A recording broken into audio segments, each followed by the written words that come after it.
everyone, welcome back to Beyond the Veil Tarot and Astrology. My name is Candice Marie. Thanks for joining me. I'll be your astrologer today. Happy Thursday, everybody. I hope your week is going well. Back at it with another video, and we are continuing our Astro Profile series. Now we are going to be taking a look at the sign Scorpio. If you guys have been following this series now, we are already halfway through the year. Every month I take a look at the themes of each individual zodiac sign. We talk a little bit about the themes of that sign, what it means to have planets associated with a particular sign. We look at the rulership as well as planets in the house associated with that sign. So gives you lots of information each month as the sun is moving through the various 12 signs. So the sun is in Scorpio, it's Scorpio season. So happy birthday to my Scorpios. If you're an October or a November Scorpio, this is your video. Now, if you guys are interested in learning astrology, I don't just create content on YouTube, I also teach astrology. So I have a Astro 101 beginners course, teach you all the ins and outs in how to read a natal chart, how to interpret the various houses, signs, and aspects. And really, it is an amazing series, over 18 hours of content. And I also have an Astro 201 where I teach you guys how to work with transits and other predictive methods. A lot of the techniques that I use on my channel are what I teach you guys, and I also teach relationship astrology as well. So head over to my website at beyondtheveiltarot.com. You guys can see these courses. Equally coming up for Black Friday and Cyber Monday in just a few weeks, we are going to have a sale on all of my courses. So if you've been interested in studying with me or learning astrology, now might be your chance. For all of that, head over to beyondtheveiltarot.com. All right, so without further ado, we're going to talk all about the astrology of Scorpio today. So those of you guys who are Scorpio sun, moon, rising, personal planets in Scorpio, maybe you have a really prominent Pluto placement or planets in the 8th house, there's going to be a lot to learn about Scorpio in today's video. Now, Scorpio dates are going to be from October 23rd to around about November 21st every year. This is when the sun moves through the sign of Scorpio. Obviously, we know that the symbol or the sign for Scorpio is seen as generally a scorpion, but we see it sometimes as an eagle or a phoenix. So there's multiple, I guess, like archetypes associated with Scorpio. And this just represents the various, I think, phases of transformation that Scorpio kind of goes through. Obviously, we think of Scorpio, the scorpion throws up its stinger, right? And it can definitely have that scorpion's kiss. But this may be seen as kind of the more reactionary, primal Mars energy that is kind of associated with Scorpio. Then we move obviously to the eagle, which is about soaring. It's about the evolution of the soul, death and rebirth, transformation. This is also seen as being able to kind of have a different perspective. And then finally, we see the phoenix. And the phoenix is very much associated with the modern day ruler of Scorpio, Pluto. And this is about these never-ending cycles of death and rebirth, regeneration, transformation, and healing. So all of these themes are connected with Scorpio. We're going to kind of unpack them today as we go throughout today's video. Now, when we think about Scorpio in general, you know, just bare bones information, Scorpio is a water sign, which means it is feminine. And it is associated with the 8th house. So it has connections to the shadow self. We always say like the sun can't really shine in the 8th house. It's hard to be seen. It's kind of like in a cave or somewhere that's kind of hidden. And Scorpio is fixed. So its quality is fixed, which means it kind of holds the energy of the season that it represents here in the Northern Hemisphere, the fall. Fixed signs do not like change. They are very committed and dedicated and almost rigid to a point where they only know how to do that one thing. So they can become very fixated, but also very committed and very passionate and determined to see things through. Now, when we look at Scorpio, it's one of the signs that has both a traditional rulership as well as a modern rulership. And really it comes down to the type of astrology that you practice. If you're practicing traditional astrology, medieval Hellenistic astrology, you're going to associate Scorpio with Mars, which is totally fine. You know, me personally, I always look at Mars as well as Pluto whenever I'm dealing with Scorpio or Scorpio transits. And traditionally Mars, you know, cutting, fighting, passion, conflict, war, but it can also be associated with bravery. So unlike Aries, here we're looking at the feminine side of Mars, which can be much more about sexuality. It can also be very much kind of connected to transformation, things that are also very passionate and kind of taboo. And then the modern day ruler for Scorpio is Pluto, Lord of the underworld.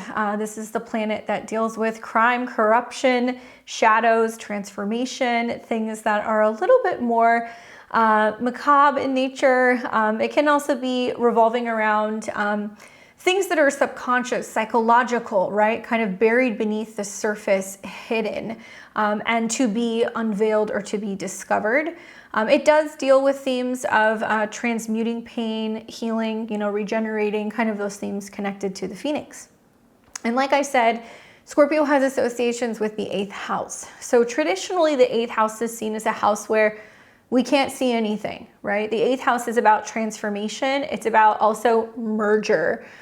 So themes like death, regeneration, other people's resources, taxes, intimacy, research, psychological themes, these are all kind of connected to the 8th house.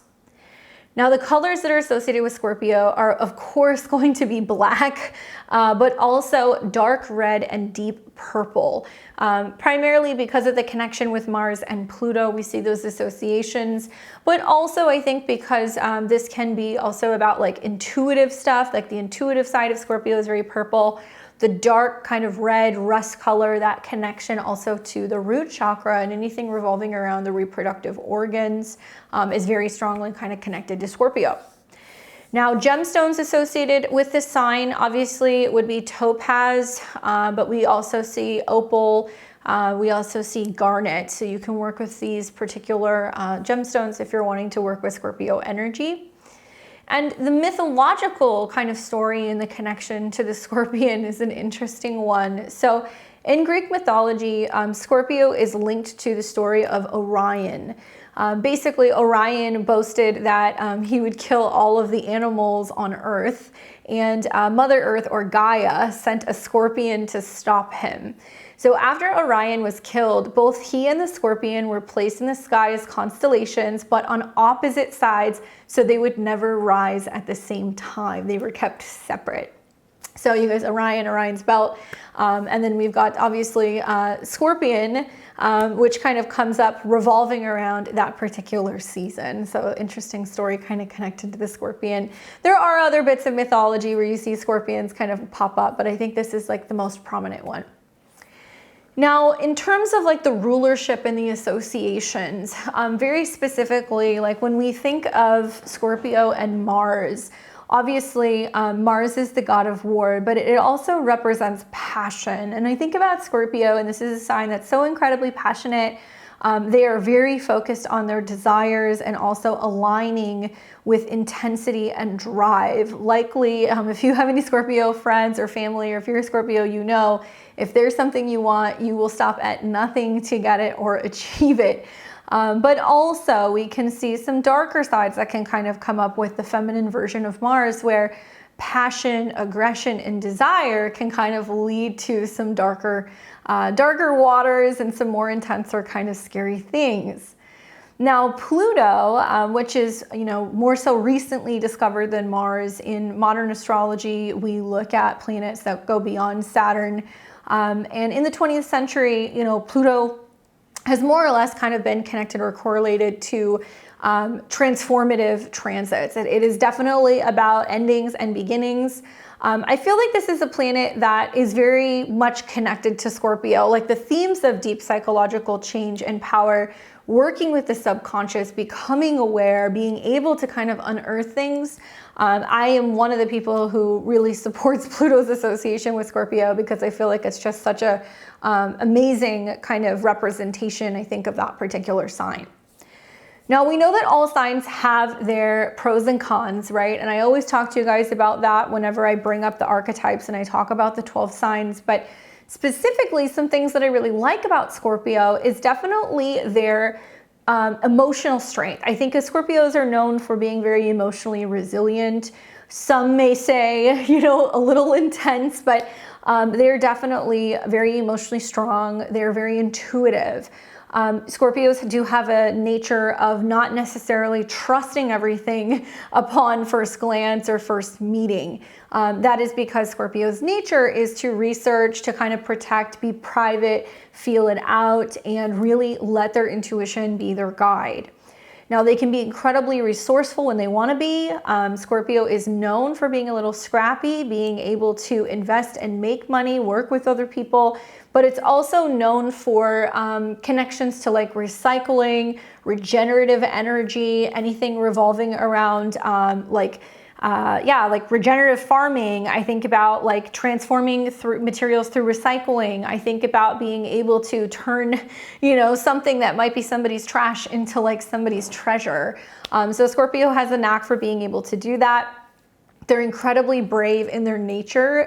Generally, I think they get a bad rap for coming across as like hostile or maybe kind of detached or cold or even a little mean. But in reality, they're incredibly, incredibly sensitive. So they can put on like a really good game face. They can be very brave, but that's because behind the scenes, they're very sensitive. They're very passionate. And they have a tendency also to be very cautious about who they relay or reveal kind of their feelings or their emotions to. I find that Scorpios are incredibly observant.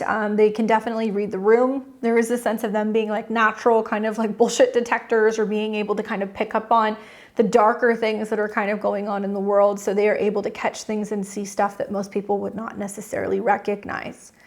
And they're also known for being incredibly determined. And I think a lot of that is just connected to the fact that they are a fixed sign, but also because of their connection to both Mars and Pluto, it makes them very passionate about what it is they're determined to accomplish. Now, obviously, we've got cons as well. Certainly some of the weak spots that I think that we see with Scorpio placements or personalities is definitely jealousy. This is a theme that we see that comes up with a lot of really strong Pluto contacts, 8th house contacts, Scorpio placements. And sometimes they're not even aware that they're jealous, okay? As many of you guys know, I'm a Scorpio sun, so I'm going to be really honest about all of the signs, but there can definitely be some issues with insecurity or feeling like they're not good enough, or there can be a tendency to be kind of like mean or jealous when they feel like they're being kind of challenged in some way. So we can see jealousy, we can see possessiveness that can be coming up in relationships as well. Definitely some kind of toxic displays of jealousy when it comes to possessions, people, relationships, money, that kind of stuff can definitely come up with Scorpio.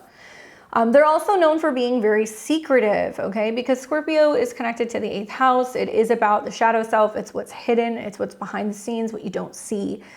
So there is some sense of wanting to maintain their privacy. I don't think Scorpios are intentionally secretive, but I think they do that because there is some fear of being vulnerable and being seen or being able to be figured out. They don't like being pinned down in any way, so they like being able to kind of maintain some like energy of like mystery, when it comes to them, even if they're not intentionally hiding anything from other people. Scorpio energy is notorious for holding grudges. It is notorious for being resentful. Unfortunately, this is one of the heavier kind of themes that comes with Scorpio, especially if those Mars-Pluto energies are not adequately balanced out. So resentment can stem from, not communicating their needs, from not being forthcoming, about their feelings, from holding back and kind of, not showing their true selves to other people.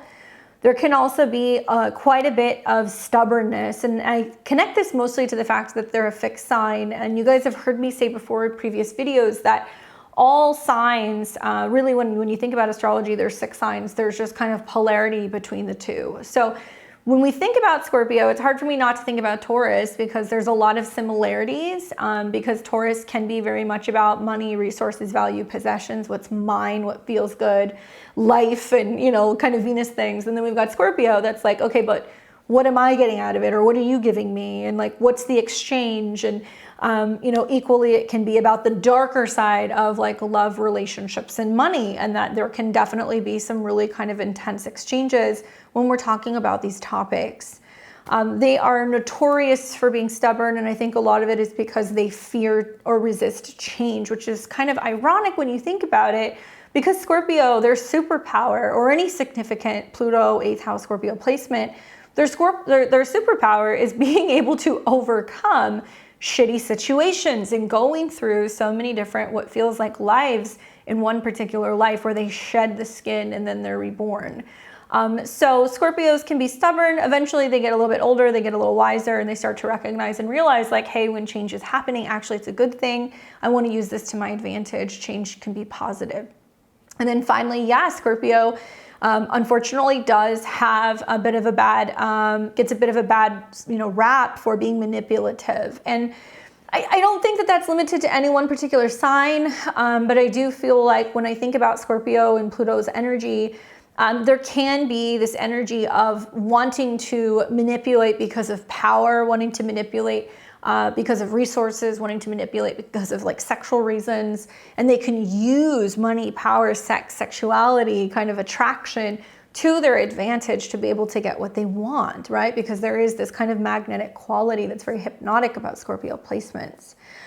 Intentionally manipulative, I don't necessarily think so, but I could definitely see where Scorpios could monopolize on the fact that they can read other people very, very well. And like, if they know that they know exactly how to kind of pull strings in a relationship, or how to kind of, get somebody's goat, or convince somebody to invest in something or give them something, like I could see how that's possible because they can definitely be very convincing. So I could see where that can kind of come up. Anyway, for me, when I think about the archetypes of Scorpio, because I always want to make astrology applicable in real life, right? You guys can watch a video, you can hear me ramble about a bunch of things about a sign, but in reality, the only way to really learn astrology is to apply it to our everyday life. So when I think about archetypes of Scorpio, the first one that comes up for me is like the detective, right? And I always laugh because that meme that comes up where it's just like everybody has that one friend where they're like, okay, give me 5 minutes and I can find anything about them on the internet. 9 times out of 10, that's going to be somebody who's a Scorpio or a Sun Pluto or a 8th house stellium. And that's because the 8th house, or the energy of Scorpio, or Scorpio's nature, right, is always searching for truth. Delving deep into mysteries, uncovering things. I have seen so many Scorpios as clients that are like private investigators. They are detectives, they work in crime scene investigation, like all of that stuff. And it never surprises me, because there is always this nature with Scorpio of like not only diving deep and getting the information and like going and finding the answers, but also going some places that most people would be like, oh no, I don't do that, because Scorpio can be kind of taboo. So people who may work in industries revolving around death, sex, investments, surgery, anything like that that gets a little intense, generally Scorpio placements actually really thrive and they do well there.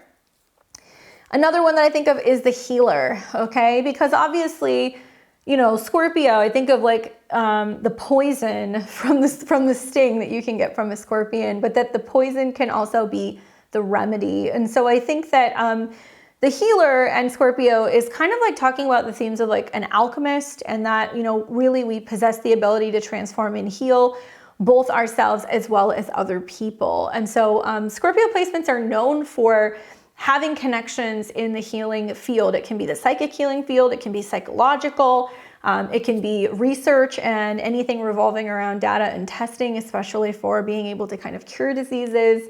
And I see a lot of really strong Scorpio placements in the charts of people who do anything revolving around like surgical procedures or anything that's kind of dedicated to like life-saving types of jobs as well. Now we've also got this kind of connection to the occultist, okay? So Scorpio, obviously in the 8th house, is the area of the chart that's very interested in the hidden, the esoteric, the mystical, life after death, the regeneration, like what happens, spiritually or kind of mysteriously after we die and after we evolve. So when I think of the occultist, you know, it could be mediums, psychics, it could be healers, it could be tarot readers, it could be astrologers, you know, people who are practicing anything metaphysical would be kind of seen as like an occultist these days. So those are the ones that kind of come up for me. I'm sure there's tons of them, so if you guys have any more, don't hesitate to let me know. But all you need to know is that Scorpio is definitely one of the more intense signs of the zodiac, and they're oftentimes characterized by depth, secrecy, and transformative energy, but it affects both themselves and also those around them, because the 8th house has this kind of vibe that kind of like sucks you in. So they're known for their ability to handle complex emotions and also their magnetic and mysterious charm. Now, I'm sure you guys are wondering the difference between a Scorpio sun, moon, and rising, right? This is my favorite part of these videos, to talk to you guys about that appearance and what you can kind of notice. And maybe some things that you might pick up as you're starting to kind of look at charts and you're meeting clients, if this is something you're doing for work. So essentially, just the bullet points would be the difference between a Scorpio sun, moon, and rising is that the sun is always the core identity, right? That is going to be the part of the chart where it is shining the most. So if the sun is in Scorpio, they're deeply passionate, transformative, and driven by what they need to understand the depths of life. Their willpower and their intensity is defined in their outward journey. So you can kind of see them being very determined with their career, or, you know, with resources or like Scorpio related things. Now the Scorpio moon, on the other hand, is a little different. Obviously the moon here is debilitated. It doesn't do so well in this sign, and we'll talk about that in a minute. But the emotional life, right? The subconscious, the private life, the home, the family, is characterized by depth, right? But also secrecy and the need for emotional transformation. So their inner world is where their true intensity of Scorpio energy kind of shines. And it's often hidden from the casual observer. Like, most people won't pick that up until they get to know them and they're like, whoa, this person's a little intense, you know, or the way that they are emotionally can be a lot. And then we've got the Scorpio rising, where on the other hand, you know, here I think Scorpio energy really molds how they're perceived by other people, right? The ascendant of the rising sign is like how you come across. This is what you embody in this lifetime. So it's about the first impression that they make, often, you know, with a veneer of mystery or intensity, regardless of where their sun or their moon is. And obviously the Scorpio rising can definitely be a little bit more kind of like, oh, you know, they have that standoffish energy. They've got the stare down, you know, they've got the bolder kind of sharper features in their face, obviously ruled by Mars and Pluto. They're going to have a real mean stare sometimes. And a lot of that is just what they're projecting, because it's like a defense mechanism, right? Anyway, specifically the physical characteristics connected to a Scorpio sun. I have found that these people have a very intense gaze, and they have very distinct eyes. Usually their eyes or their brows are a little bit darker, they're bolder, and their physical appearance can convey this sense of like mystery or depth. So they may have a very strong, you know, sense of defined features in their face. I feel like in terms of their mannerisms, they move with purpose, and they're often very confident and slightly intimidating in their demeanor.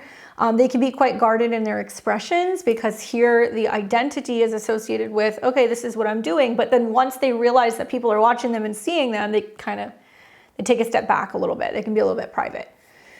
Emotionally, Scorpio suns are generally pretty passionate.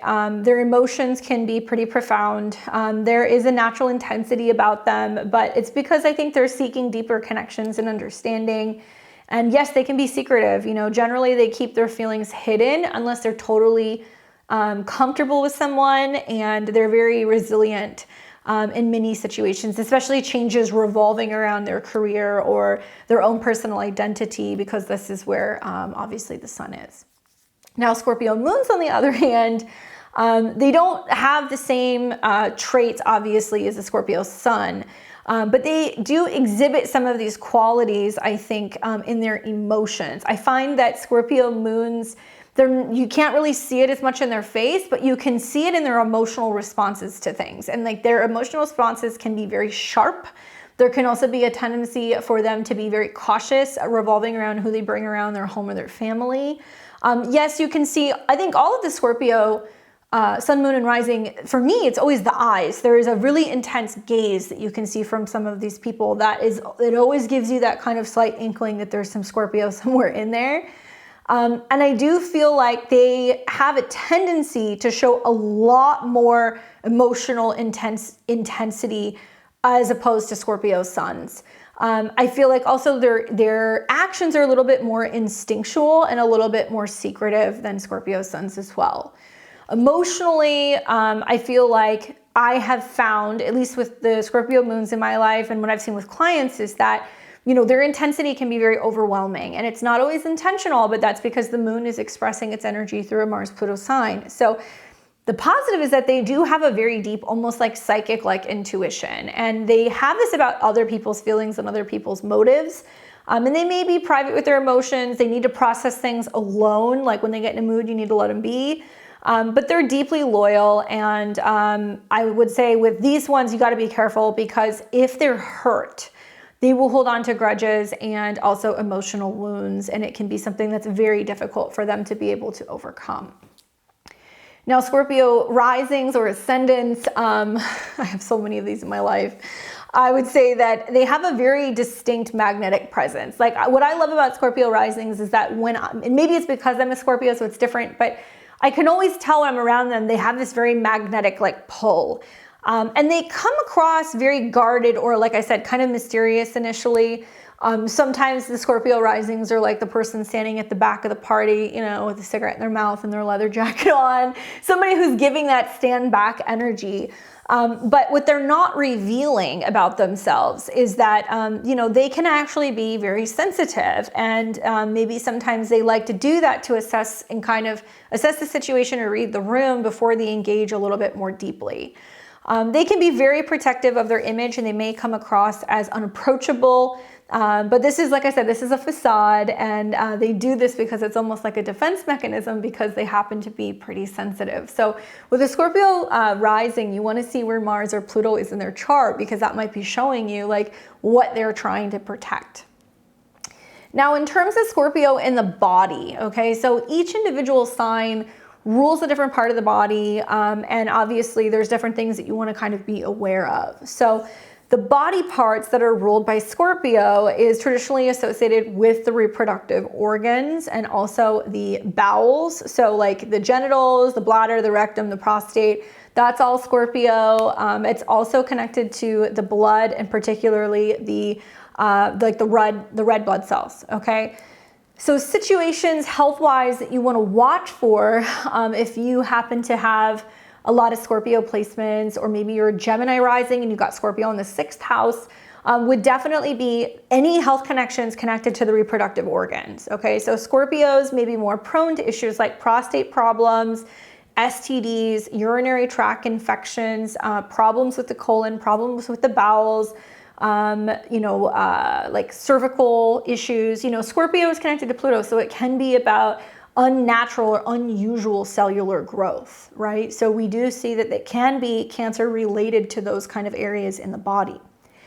One thing I will say about Scorpio placements is that, their intense emotions can sometimes translate into physical manifestations.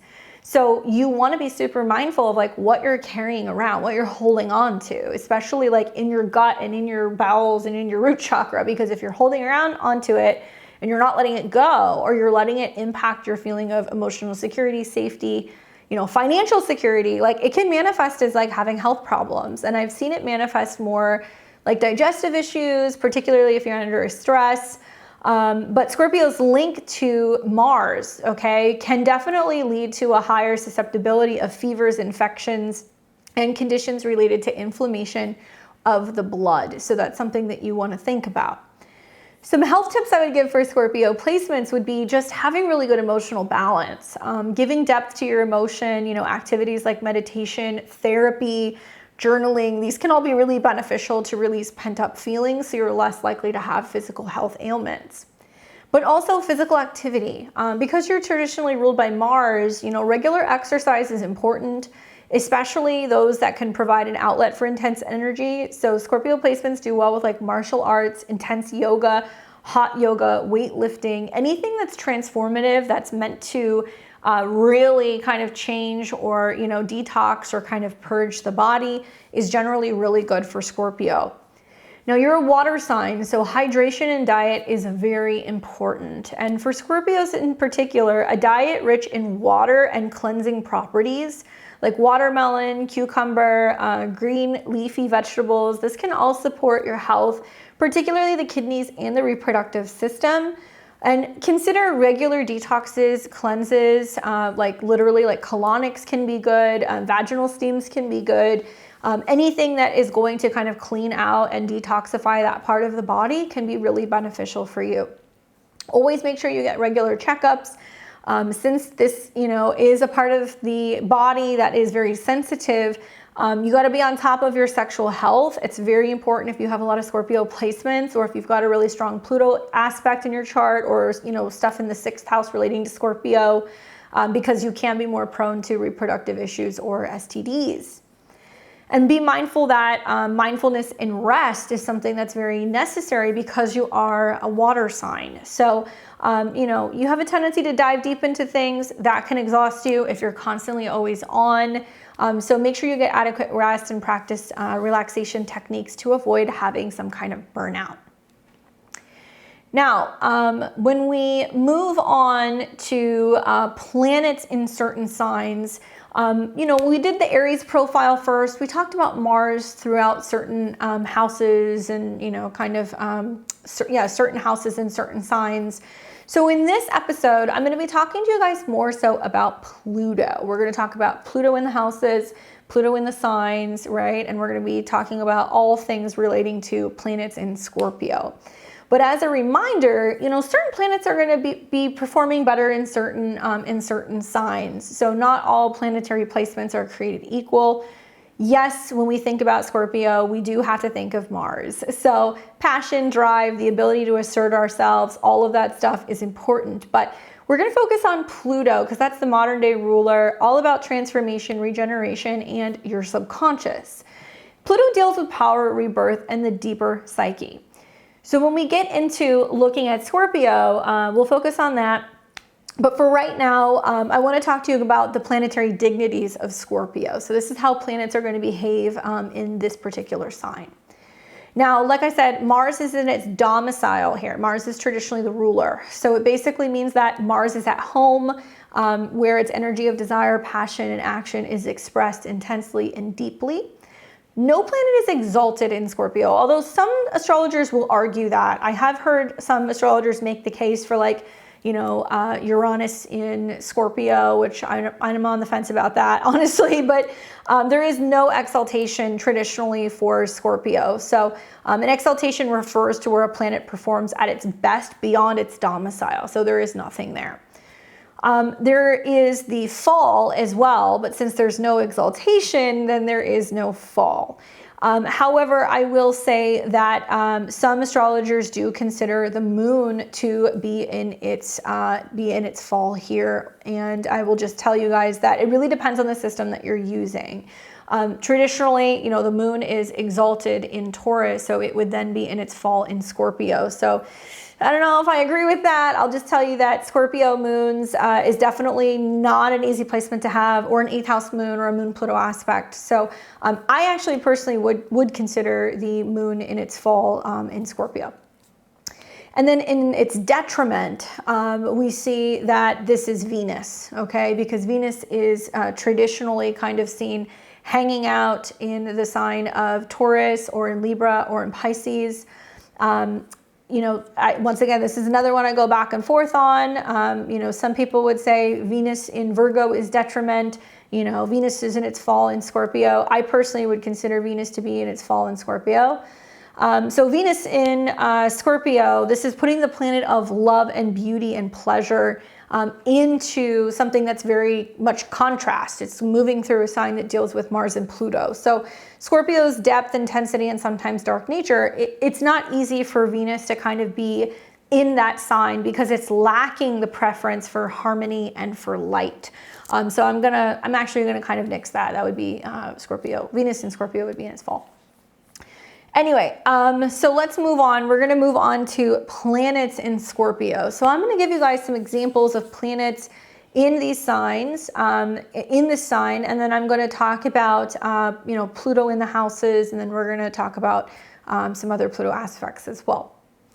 So we talked a little bit about the sun in Scorpio. We talked about the sun and the moon already, but just as like a recap, because the sun deals with the core essence or the ego, this is going to be a deeply passionate person, somebody who's intense. They have definitely this transformative life force.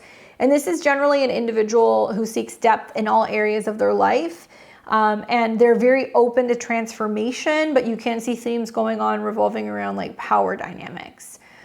So I have seen, I'll just use myself as an example. My son's in Scorpio. So I definitely would say that I am very focused. I've always been somebody who's really interested in personal growth, and I'm very interested in like psychology. Obviously, I work in the field of like, metaphysical things as a reader. And I definitely feel like my job, my core identity is somebody who is about uncovering secrets, investigating things, getting to the bottom of the things, decoding things.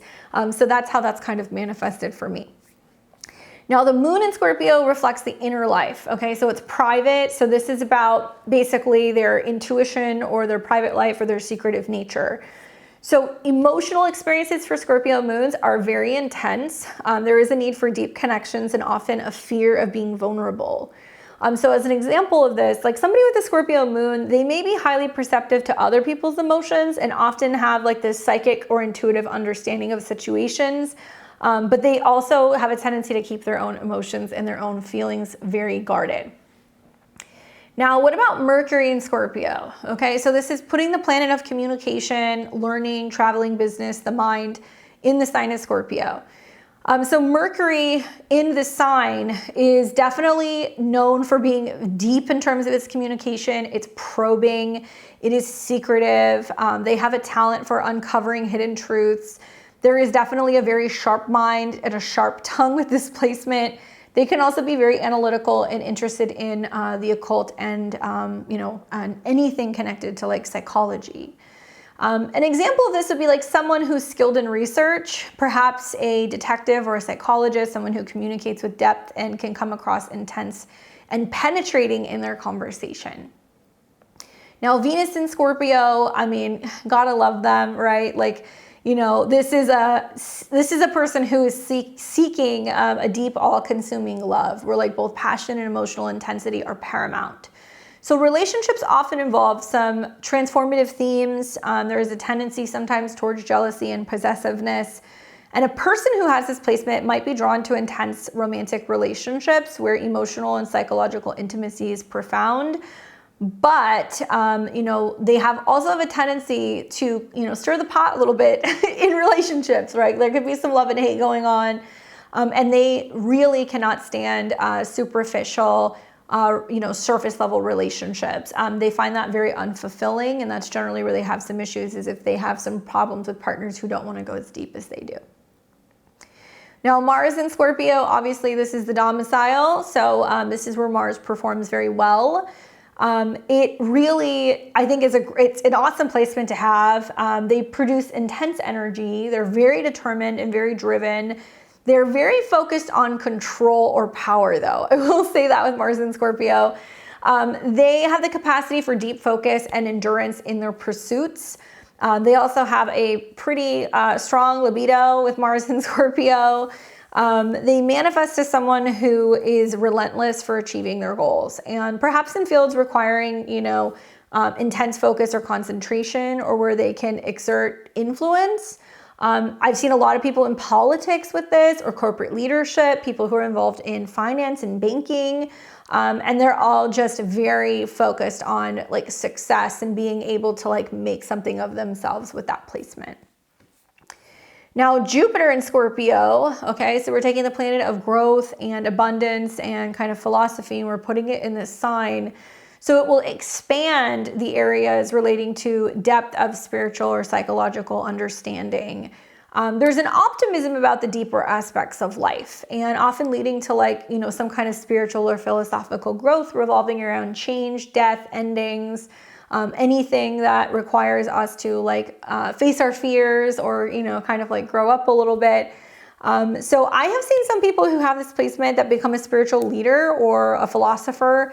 They may expand their worldview through experiences that involve transformative or healing type processes. So I've seen like people who like teach death midwifery, for example, with this placement. I have seen people who also teach about investments in financing with this placement. And I've seen a lot of people with this placement also who are able to really grow their wealth, like develop a really strong kind of like foundational understanding when it comes to like finances and like learn how to be like very successful with their investments. Now, if you have Saturn in Scorpio, okay, so we're taking the planet of discipline and structure, we're putting it into Scorpio. So, this manifests as, I think, a very rigorous exploration or, focus on control over your deepest desires, right? Because Saturn is about limiting or kind of like maturing. Or your fears, right? Or learning how to kind of go through the transformative process. So there's definitely a need to master, I think, like the darker, more hidden aspects of life. With this placement, it can really indicate someone who faces life's challenges with like a profound seriousness, and perhaps like they like working in areas like relating to therapy or helping other people transform, through some kind of structured process. This can be learning about life and the kind of like the school of hard knocks, I would say. Saturn in Scorpio is definitely that, like learning kind of how to hit the bottom. Sometimes it's emotionally, sometimes it's financially, sometimes it's losing someone or something. And then that is kind of the start of the process of working with Saturn in Scorpio.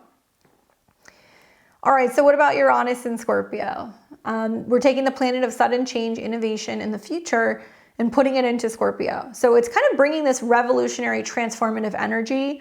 And often it's, in the areas of things that are hidden or taboo within society or in your personal life. So it pushes like radical changes for how power, sex, and death are understood or experienced. I personally like this placement. I think it's a really interesting placement. I've seen a number of clients with it. I feel like these are people who are very much involved in radical social changes revolving around privacy, technology.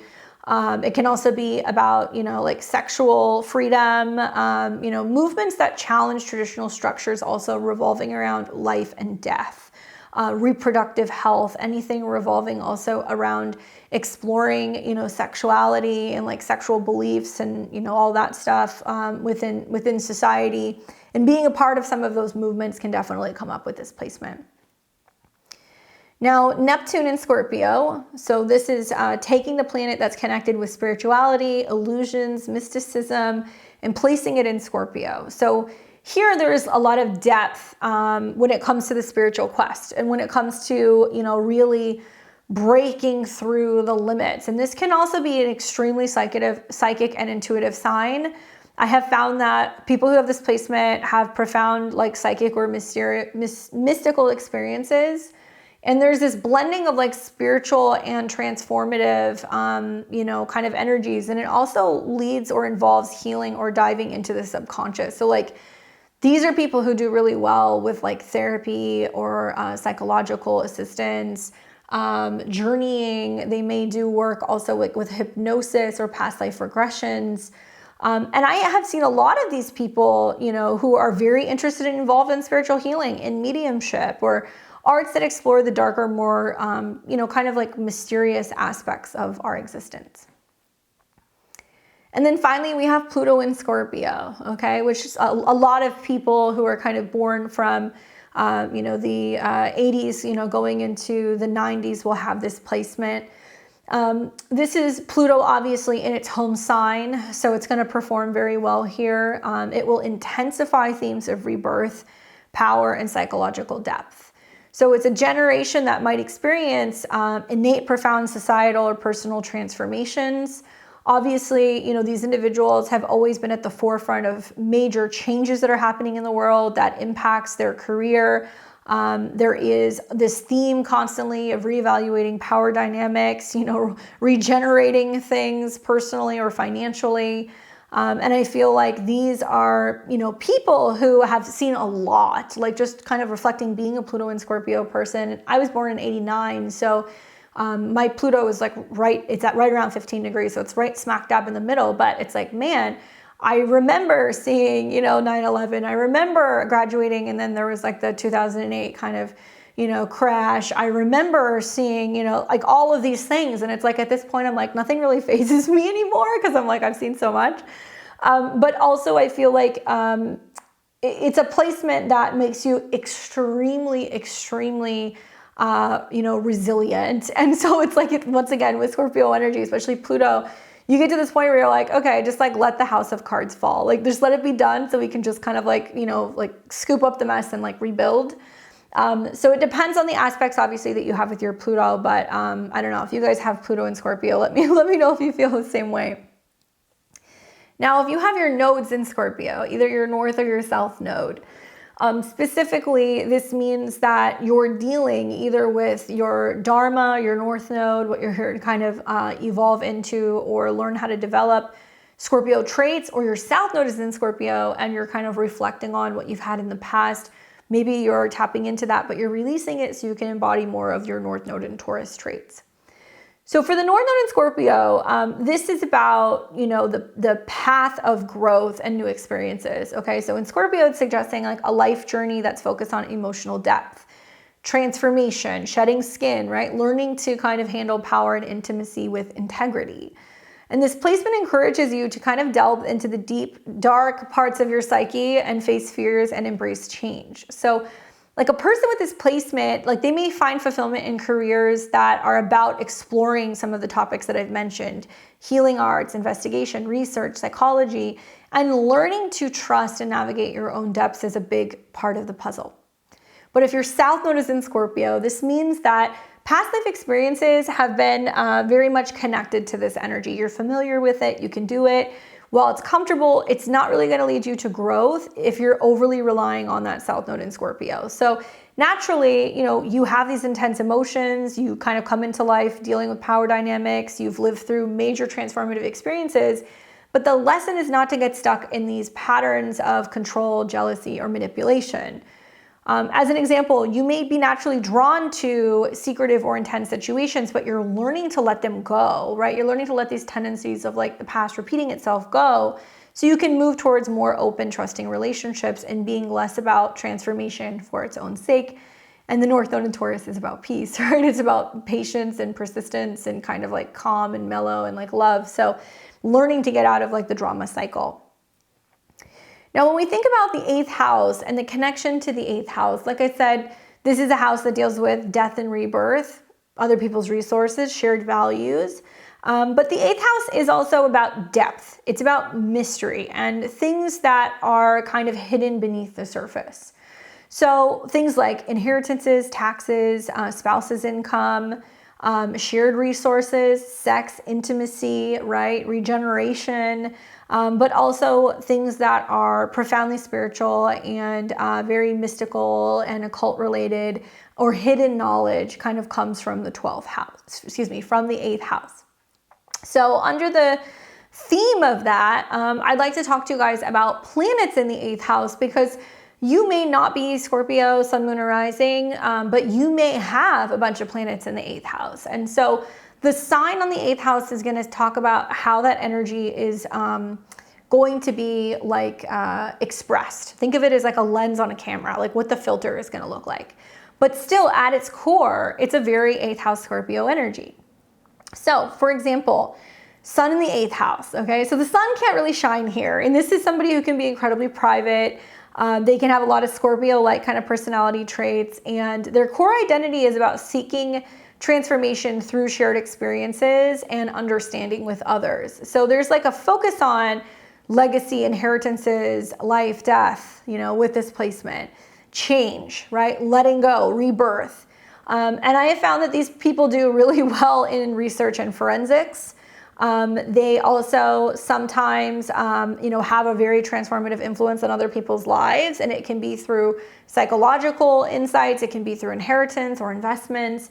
So it depends on the sign, but there's definitely a lot of like effects going on where you're kind of dealing with other people's stuff. Now, if the moon is here, it's very similar to having like a Scorpio moon. So even if it's a different sign, emotions are deeply tied to transformative experiences, okay? So there is also this intuitive understanding of life's deeper mystery. And like, you know, there can often be a need for emotional rebirth or healing or shared through emotional experiences, and like changes and transformations in your home or your family, and life and death can be like very profound for you. And I have found that these people, they find themselves in emotional situations where like there's like an emotional crisis, okay? And it leads to some profound personal growth for them, either emotionally, spiritually, or in regards to their home or their private life. And these people are generally tied or drawn to either psychology, counseling, trauma, healing, or investing, okay? These people have a knack for kind of intuitively knowing what to invest and like what's actually going to be regenerative when it comes to income. Mercury in the 8th house, okay? So this is putting the planet of communication in the 8th house. So it deals with research, secrets, or psychology of other people. There is a real mental fascination with things that are taboo or hidden, like being able to understand, you know, ancient texts, being able to read tarot cards or divination or anything like that. They like that. This person also generally, I've seen people who are like investigative journalists that have this placement, or people who are trying to solve or unlock things. People who work with like security systems and things like that could be Mercury in the 8th house. Now Venus in the 8th house, this is an interesting one. If you guys have this, let me know. Because relationships are very transformative. Love is intense. It leads to profound change in your life. And obviously a focus on shared resources and merging on a deep level. That can be financial, emotionally, sexually, what have you. I have found that those who have Venus in the 8th house, they have some really interesting experiences in relationships. Like, I will say they do have a knack for handling joint finances and inheritance, okay? That they do. But I have found a lot of people with Venus in the 8th house, they either meet somebody while they're going through some kind of crisis or transformation, right? They're like, I just lost my job, and then they meet someone. Or, you know, my dog just died, they meet someone. Or I have found that they meet people while people are in relationships, and there is some kind of secretive taboo connection there, where it's like maybe you meet a guy, you're dating him for like a week or two, things are going great, and then you find out that he's still married and he's going through a divorce, right? So you could be meeting somebody while they're in transition or transformation, or it could be you. But I've seen that a lot with Venus in the 8th house. So you guys will have to let me know if you've experienced that. Jupiter in the 8th house. Well, this can be good for money. Obviously, you know, growth coming through understanding life's deeper mysteries, financial partnerships, gain through a spouse or a partner, spiritual transformation, you know, luck with other people's resources. They may find success in investments, you know, dealing with estates or law, you know, spiritual teachings that offer transformation. I've seen mixed reviews on this though. Some people are like, well, yeah, you gain something, but you know, you lose something. It's like, well, maybe you get a lot of money, but it's because of like a, you know, like a lawsuit where you're having to go and sue somebody because there was some kind of medical malpractice, you know, like there is like a catch. Or you inherit money, but it's because a relative dies or a spouse dies. But I've also seen, you know, Jupiter in the 8th house, you got to be careful because it's like your knowledge or resources can be squandered if you're not careful, and if you're not staying up and up with, you know, new ways of investing or knowing about resources and abundance, or if you're not continuing to learn, because there is a need to kind of stay on top of that in order to help yourself evolve. That's very important. All right, so we've got Saturn in the 8th house. We've got the Lord of Karma moving through that house, either natally or in transit. So the lesson is dealing with transformation and other people's resources. And so initially, you know, off the top of my head, I'm like Saturn in the 8th, you know, late bloomer, you know, to figure out what they want in terms of intimacy or, you know, sex or partnership. But also it can be about people who, you know, learn how to discipline themselves in this area. So this could involve handling inheritance issues, dealing with grief or transformation, you know, in a structured way, learning how to go to therapy, how to work with your emotions, facing karmic debts, you know, relating to power, dealing with loss. I think Saturn in the 8th house is definitely like learning about loss and about the give and take, not just financially, but emotionally and energetically in relationships as well. All right, so what about Uranus in the 8th house? Okay, so we're taking the planet of sudden change, we're putting it in the house that deals with intimate relationships and other people's finances. So pros is like there is an innovative approach to joint resources, finances, money, you know, and other people. So you know, they might be at the forefront of like revolutionary changes in financial systems or in investments or, you know, trading. These people experience sudden or unexpected transformations in their money. Like, you know, I've seen some people who have this natally and they have, you know, brought in lump sums of money several times throughout their life and they've spent it and lost it. I've also seen people who have this placement where they're like, I just sporadically get money from other people when I least expect it, or I have, you know, partners that have very unreliable or kind of destabilized incomes. That can happen here as well. But I do feel like this is also about being a little bit more unconventional when it comes to approaching like financial situations and also like sex and intimacy as well. And then Neptune in the 8th house is definitely about taking a planet that is about more spiritual and kind of mystical and putting it in the house of death. So this is like healing, psychic abilities. It can be about mediumship abilities as well. But I have also seen with Neptune in the 8th house, like confusion revolving around shared resources. Like, what are they spending their money on? Where is it going? You know, how are they making it? Like that kind of stuff. What happened to my investment? And I also could see this as somebody who's drawn to like holistic healing. I've seen a lot of like mediums with Neptune in the 8th house natally. And I really feel like the one thing you want to watch with this is just any confusion or deception revolving around financial partnerships, okay? That could be like who you're investing with, who you're banking with, who you're married to. It could be about business partnerships as well. You know, be really careful about borrowing and loaning or lending. This can be another thing that you really need to pay attention to with Neptune in this placement. And then with Pluto in the 8th house, obviously Pluto is generally at home here. So you're going to want to look at the aspects, you're going to want to know the sign, but this is intense transformation at the core of their life. So like power, regeneration, profound change, all central themes in the 8th house is a big theme. It may be more private and behind the scenes, but it's definitely very powerful. And I have found that these people experience significant life changes that lead to rebirth and really profound personal evolution. So you want to look at the sign and the aspects that it makes, but naturally the 8th house does in conjunct or quincunx the ascendant, which is interesting that the 8th house represents death, right? And the aspect that it makes to the first. So it can mean that like if you don't deal with these things, then yes, it could be death, but it doesn't have to be literal. It can be like, you know, a rebirth or a death of the old self or a death of the ego. So I could definitely see how Pluto in the 8th house is very transformative, but it would be in a way that you would really never see coming. And then finally, I want to talk to you guys about Pluto actually in the houses. So we've talked about Pluto in the signs, what that means energetically. Pluto in the houses is going to be a little bit different because this is going to like really give you a little bit more of an emphasis on like where we're going with your natal Pluto placement. So let's talk about that. All right, so know where your Pluto placement is. If it's in the first house, all right, the first house, this is a very intense place to have it. So just full disclosure, if you've got Pluto on an angle, okay, the ascendant, the IC, the 7th house cusp, the midheaven, these are definitely going to be a little bit more prominent. So Pluto in the first house, it has a similar vibe of like a Scorpio rising in a way. This is about bringing the intensity of Pluto and merging it into your identity and your physical appearance. So there is a very powerful drive and a sense of self-awareness. And generally the individual who has this placement will undergo, you know, several personal transformations. It can indicate a life where, you know, you're facing, you know, your own darkness in order to like emerge stronger.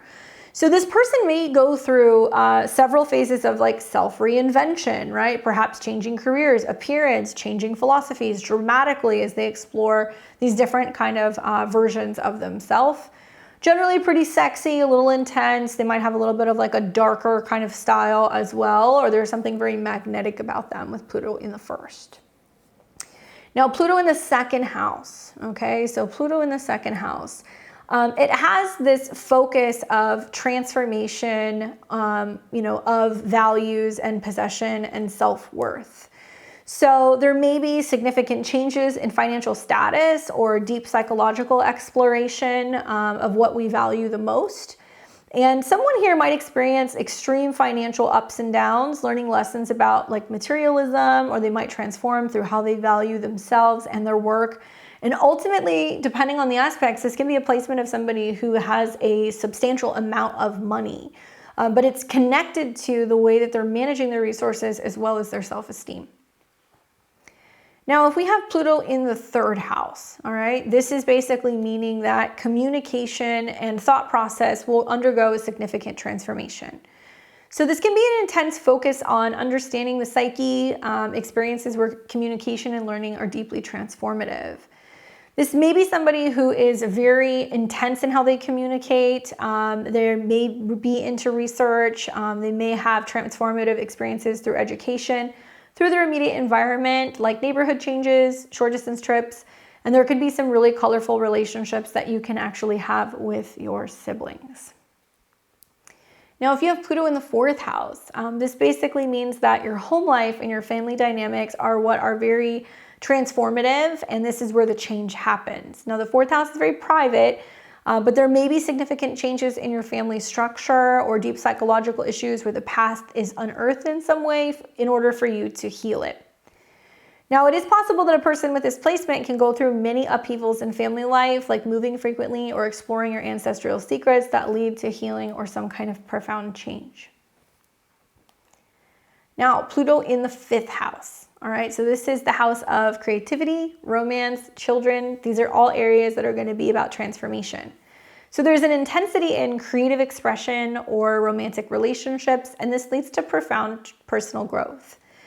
Truth be told, this is a placement where somebody can go through a number of broken hearts before they really learn how to kind of protect it and kind of heal and like find love again.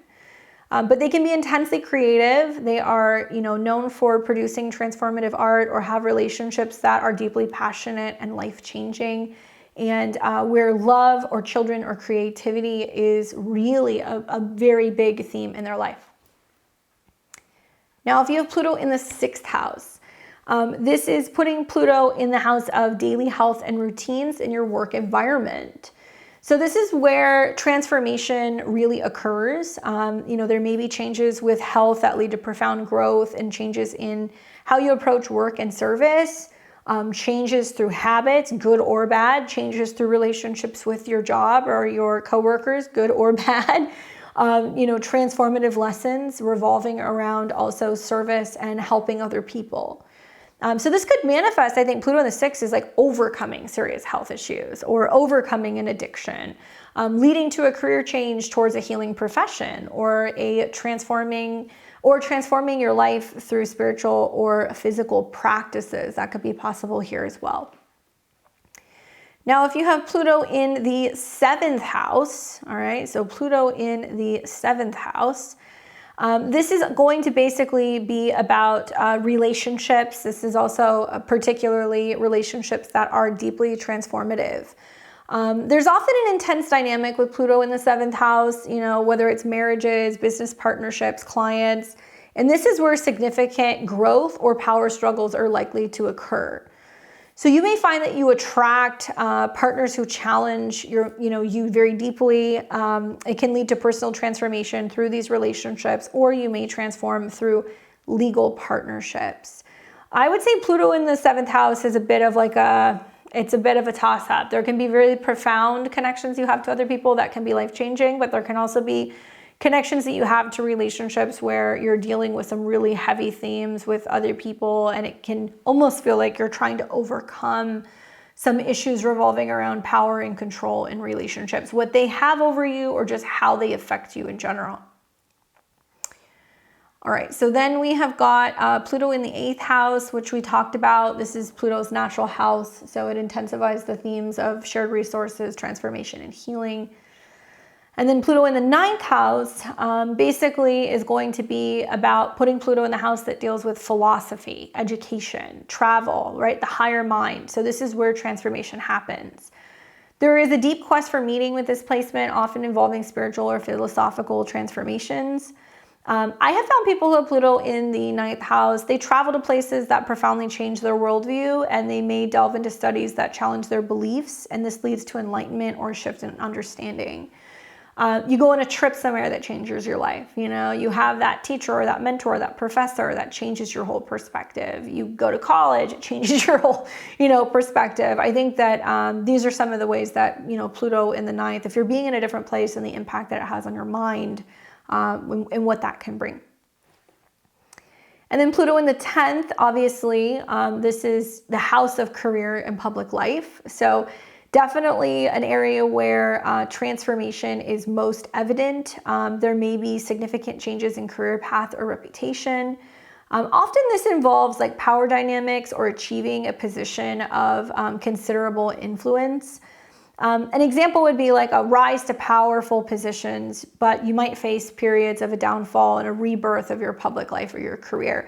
Your career may go through many changes or transformations, right, throughout your lifetime. You may work in the realm of, Pluto-related things. You may work in, the sex industry. You may work in,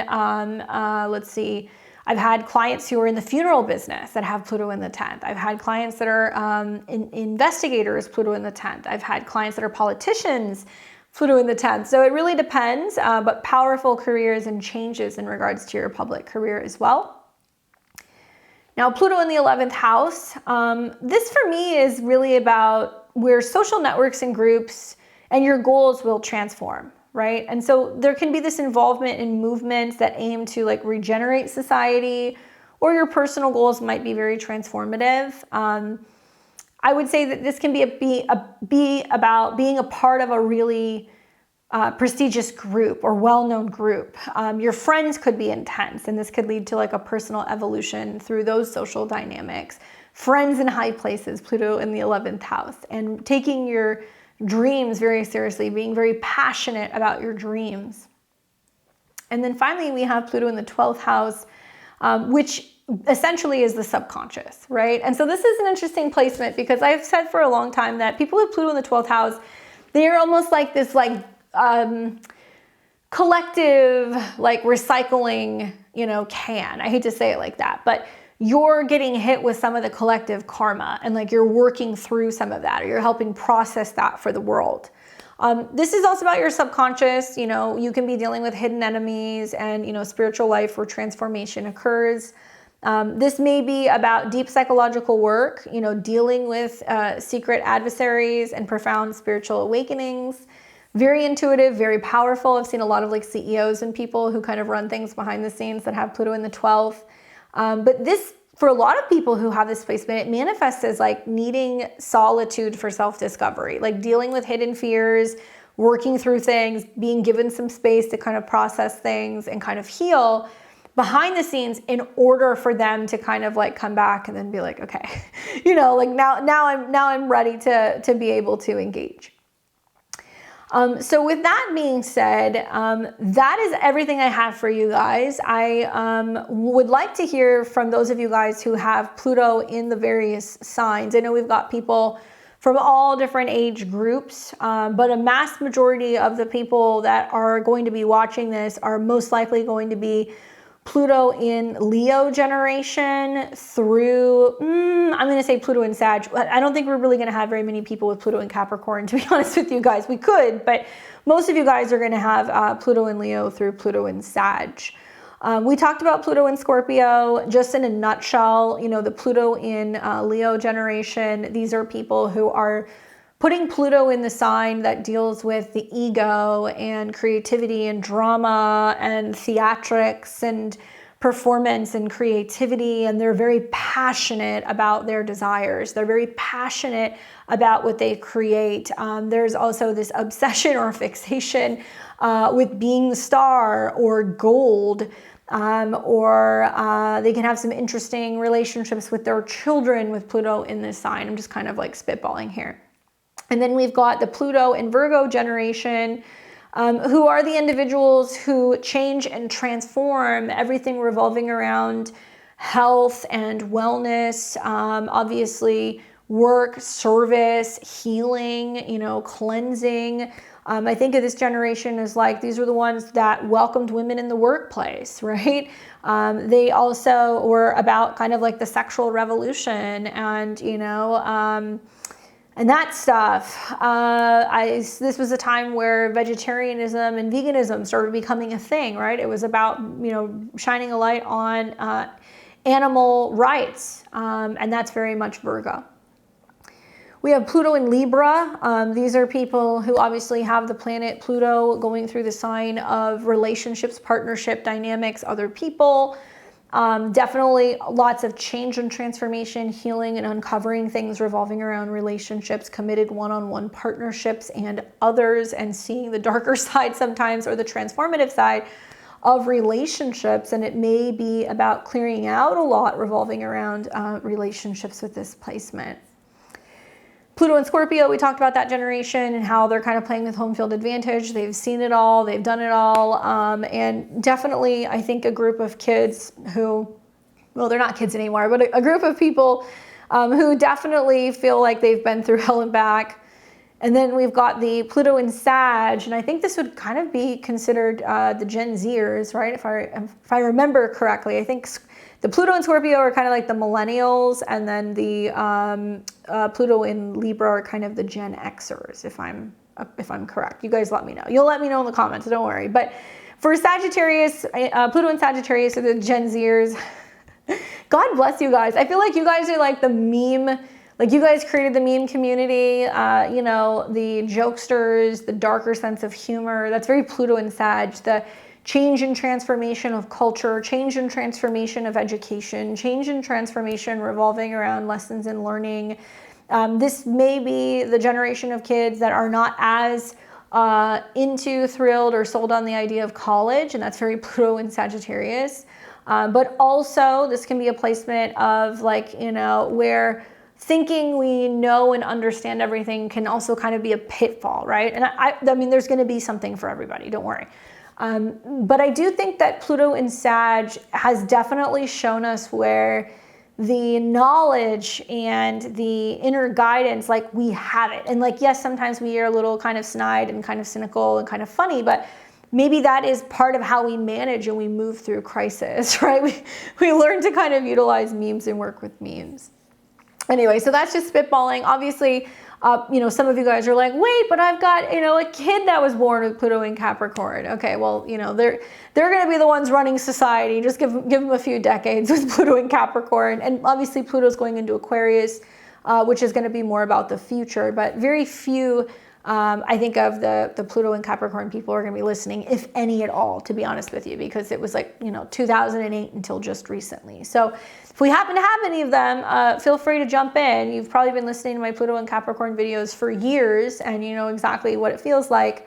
But hopefully that was helpful for you guys, giving you some more insight into the Scorpio kind of archetype, trying to better understand how this deep, dark, intense energy works. But let me know, do you guys have any personal placements in Scorpio? What houses, what aspects are they making? Equally, if you have like a Sun conjunct Pluto, a Mercury conjunct Pluto, maybe Pluto in the first house, maybe you've got like a stellium in the 8th house, let me know how that energy is manifested for you. Don't forget to check out my website and my courses on my Astro 101 or 201. Make sure you sign up for my newsletter while you're there so you guys can reap the benefits of the sale that we're going to have later in November. And give me a thumbs up and subscribe to the channel. I would appreciate it. It helps the channel grow. I hope you guys enjoy your Thursday. You guys can catch me back here tomorrow. We're going to be here in the evening. I'll post a link on the community tab, but we are going to be doing live tarot readings. So pop in, say hello, get a reading, hang out with us on a Friday night. It'd be nice to see you. And with that being said, I will let you guys go, and I hope you enjoy the rest of your week. Take care.